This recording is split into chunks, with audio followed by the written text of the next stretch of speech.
Hello there, welcome. Hope you're having a great day today.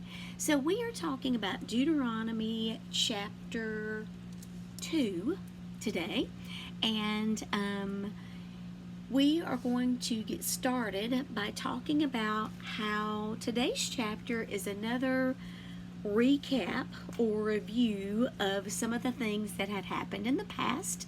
Specifically, we see a recollection of the areas God told the Israelites that they could not inhabit.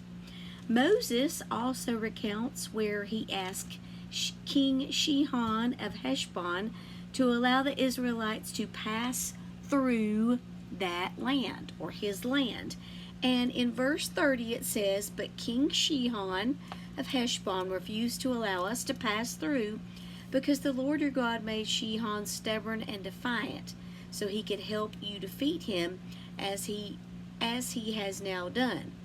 Then the Lord said to me, Look, I have begun to hand King Sihon and his land over to you.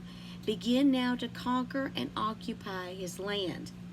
So this was the beginning of God showing the Israelites specifically which areas that they should try to go into and which areas that they should not try to go into.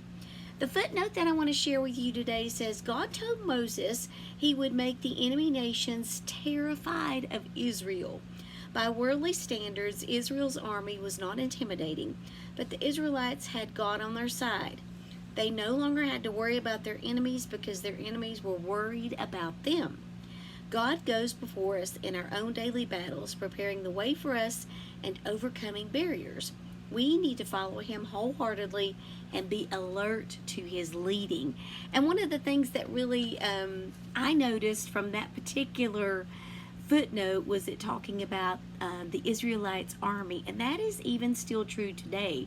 We see a lot of activity today in terms of Israel and their defense system, and a lot of times some of the things that happen there's really no explanation for other than God still pointing to the fact that the Israelis are his chosen people and he is going to protect them.